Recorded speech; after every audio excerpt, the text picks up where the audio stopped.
Guard ने सूफी को ऊपर से नीचे तक देखा, लेकिन कोई जवाब नहीं दिया और दूसरे गार्ड के कान में जाकर कुछ फुसफुसाया।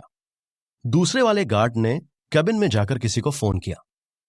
शालिनी और सूफी समझ नहीं पाए कि ये हो क्या रहा है, लेकिन उनको इतना जरूर पता चल गया था कि ये लोग जोगी के बारे में जरूर कुछ जानते हैं।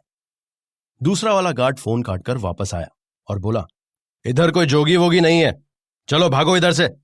देखिए, हमको थॉमसन सर से मिलना है, प्लीज मिलवा दीजिए ना, बस 5 मिनट का काम है, फिर हम चले जाएंगे। शालिनी ने आगे आकर कहा, लेकिन दोनों गार्ड पर कोई फर्क नहीं पड़ा। प्लीज मिलने दीजिए ना, 5 मिनट की तो बात है, हम बात करके चले जाएंगे, ये बहुत इंपॉर्टेंट है। ये कहते कहते शालिनी बिल्कुल दरवाजे के पास आ गई थी। गार्ड ने फिर से अंदर फोन किया। इस बार उसने आकर कहा, आप लोग अंदर आइए, और उन्हें मिस्टर थॉमसन के कैबिन के बाहर छोड़ गया। कैबिन का दरवाजा खुला था। उन्होंने अंदर झांककर देखा तो एक 50-60 साल का आदमी सूट पहने खिड़की की तरफ देखते हुए खामोश खड़ा था। दोनों ने दरवाजे को नॉक किया तो उसने पलटकर दोनों को देखा और फिर से खिड़की की तरफ देखने लगा। वो दोनों कुर्सी पर चुपचाप बैठकर उसके बोलने का इंतजार करने लगे। शालिनी ने हिम्मत करके कहा, सर। मिस्टर थॉमसन उनकी तरफ मुड़े और कहा, यहां आइए। दोनों खिड़की की तरफ गए। खिड़की में से देखने पर बाहर का गार्डन दिख रहा था। उसमें एक स्टैचू था जिस पर डेविड थॉमसन और उनके जन्म और मृत्यु की तारीख लिखी थी। तारीख 2 महीने पहले की थी। दोनों कुछ समझ पाते इससे पहले मिस्टर थॉमसन ने कहा, यह मेरा भाई था। दोनों ने एक दूसरे को देखा। वो समझ नहीं पा रहे थे कि क्या हो रहा है। मिस्टर थॉमसन काफी दुखी लग रहे थे। उन्होंने दोनों की तरफ देखकर कहा, आप लोग जोगी को ढूंढते आए हैं, जोगिंदर राठी। ये नाम सुनते ही शालिनी की आंखों में चमक आ गई। आप जानते हो उसे? सर प्लीज मुझे उससे मिलवा दीजिए। मिस्टर थॉमसन खामोश थे। वो बिना किसी भाव के उसे देख रहे थे। कुछ पल बाद उन्होंने चुप्पी तोड़ते हुए कहना शुरू किया, यह क्लब आज से 30 साल पहले हम दोनों भाइयों ने शुरू किया था। फिर कुछ साल पहले मैं यूएस चला गया। वहां मैंने अपना कसीनो स्टार्ट किया। मेरा छोटा भाई डेविड ही गोवा में इस क्लब को संभालता था। बहुत प्यारा इंसान था। मेरी उससे रोज बात होती थी। वो क्लब के बारे में बताता था। उसी ने मुझे जोगी के बारे में बताया था। हमको बहुत टाइम बाद कोई अच्छा सिंगर मिला था। हमारे क्लब में लोग आने लगे थे। डेविड बहुत खुश था, लेकिन हमारी इस खुशी को शायद किसी की नजर लग गई। इतना कहकर मिस्टर थॉमसन फिर से खामोश हो गए। उनकी नजरें खिड़की की तरफ थी। उन्होंने अपना गला साफ किया और बोले, जोगी को किसी ड्रग रैकेट के बारे में पता चला। उसने इधर की पुलिस को इन्फॉर्म किया। उन क्रिमिनल्स को जब पता चला कि इंफॉर्मेशन हमारे क्लब से गई तो उन्होंने डेविड को आकर धमकाना शुरू किया। हमको लगा ये छोटी सी बात है, सब ठीक हो जाएगा, लेकिन उन लोगों ने रोज यहां पर न्यूसेंस फैलाना शुरू कर दिया। आए दिन वो लोग हमें परेशान करते। इन सब से डेविड को बहुत प्रॉब्लम होने लगी थी। फिर एक दिन उन लोगों ने हमारे क्लब में ड्रग्स रखवा दी। पुलिस आई और डेविड को लेकर चली गई। हम लोग केस जीत गए थे, लेकिन डेविड इस सदमे को बर्दाश्त नहीं कर पाया और उसे हार्ट अटैक आ गया।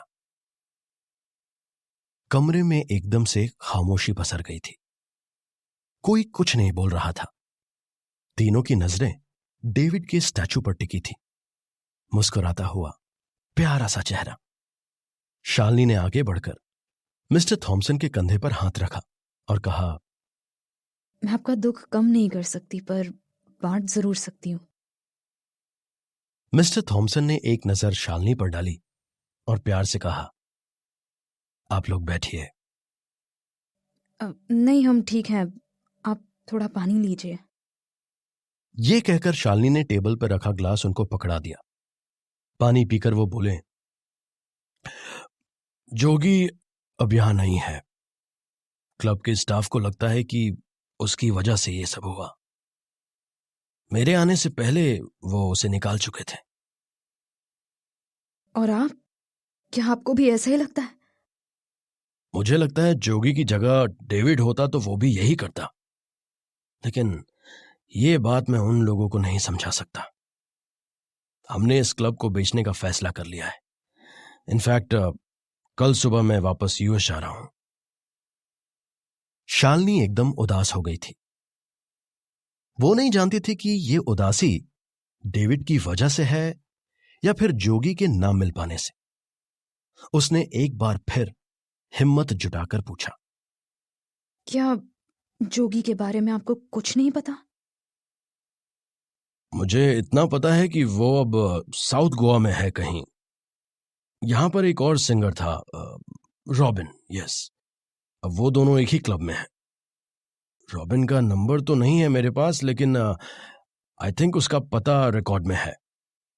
वो मैं आपको दे देता हूं।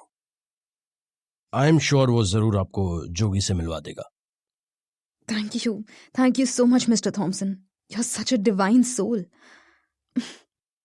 ये कहते हुए शालिनी ने मिस्टर थॉमसन को करीब जाकर हग कर लिया। जवाब में वो बस मुस्कुरा दिए।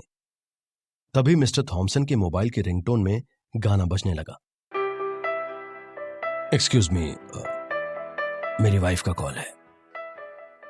ये बोलकर मिस्टर थॉमसन बाहर निकल गए। शालिनी और सूफी दोनों एक दूसरे को देखकर मुस्कुरा उठे।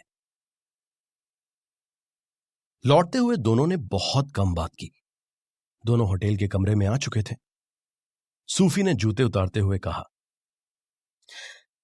यह सब कितना अजीब था ना। शालिनी ने सोफे पर सिर टिका लिया था और आंख बंद किए बोली, हाँ, लेकिन मुझे डेविड के लिए बहुत बुरा लग रहा है। हाँ, मुझे भी। मिस्टर थॉमसन कितने प्यारे शख्स है ना। मुझे तो एक बार गार्ड को देखकर लगा कि हमें कुछ पता ही नहीं चलेगा। थोड़ी देर सो जाएं। सूफी की इस बात पर शालिनी की तरफ से कोई जवाब नहीं आया। उसने पास आकर देखा तो शालिनी सो चुकी थी। उसने शालिनी के जूते उतारे और उसके पैरों को ऊपर करके सोफे पर लिटाया। कमरे की लाइट्स ऑफ करके वो भी सोने चला गया। जब शालिनी सोकर उठी तो देखा रात घिराई थी। शाम कब दबे पांव गुजर गई पता ही नहीं चला। उसकी निगाहें सूफी को ढूंढने लगी, पर वो कमरे में नहीं था। उसने बाथरूम में देखा, वो वहां भी दिखाई नहीं दिया। शालिनी उसे फोन लगाने ही वाली थी कि वो बैल्कनी से रूम में आया। तुम वहां क्या कर रहे थे? तैयारी? किस चीज की? अपनी आंखें बंद करो और मेरे साथ चलो। सूफी ने शालिनी का हाथ पकड़ा और उसे बैल्कनी में ले आया। अब आंखें खोलो। शालिनी ने देखा रूम की इस बड़ी सी बैल्कनी को पूरा सफेद फूलों से सजाया गया था। साइड में एक टेबल रखी थी जिस पर वाइन ग्लासेस रखी थी। बीच में 2 कुर्सियां जिन पर बैठकर सामने समंदर का नजारा देखा जा सकता था। शालिनी खुशी से सारा अरेंजमेंट देख रही थी। ये सब क्या है? सेलिब्रेशन, जोगी के मिलने की खुशी में और हमारी आखिरी शाम की मेमोरी में। यह कहते हुए सूफी ने शैंपेन की बोतल की ओर इशारा किया और बोला, अब तुम जाओ, जल्दी से नहाकर रेडी हो जाओ। आज की रात हम यहीं बिताएंगे। जो हुकुम सरकार। शालिनी बोलकर अंदर गई। सूफी कुछ खाने का ऑर्डर करने चला गया। थोड़ी देर बाद उसने देखा शालिनी नीले रंग की ड्रेस पहने आई। उसकी आंखों में करीने से काजल लगा था। उसके खुले बाल, उसके कानों की नीली बालियां। सूफी ने जब उसे देखा तो देखता ही रह गया। शालिनी ने नजरें झुका ली। सूफी थोड़ा हकलाते हुए बोला, आ जाओ, बैठो। शालिनी कुर्सी पर आकर बैठ गई। सूफी ने शैंपेन की बोतल को खोला और ग्लास में डालते हुए बोला, to the successful mission of गुमशुदा की तलाश। बिल्कुल पागल हो तुम। अब जब गुमशुदा मिल गया है तो बड़ी हंसी आ रही है ना? उस दिन तो तुमने खराब सेंस ऑफ ह्यूमर बोल दिया था। खराब ही है, लेकिन सिर्फ सेंस ऑफ ह्यूमर ही। तुम बहुत अच्छे हो, बहुत प्यारे। शालिनी ने ग्लास हाथ में लिया और बोली, टू द मोस्ट प्यारा पर्सन इन द वर्ल्ड। दोनों एक दूसरे को देखकर खिलखिलाने लगे। उनके हंसने की आवाजें बार बार जाकर लहरों से मिलती जा रही थीं। कुर्सियां अब साइड में थीं। दोनों जमीन पर लेट गए थे। शालिनी ने सूफी के कंधे पर हौले से अपना सर रखा। सितारों से भरा आसमान अब उनके ऊपर था। मोबाइल पर पुराने गाने चल रहे थे। दोनों आज बहुत बातें कर रहे थे। कैसे दोनों एक दूसरे से मिले, कैसे गोवा तक पहुंचे, और यहां तक जो भी हुआ सब कुछ।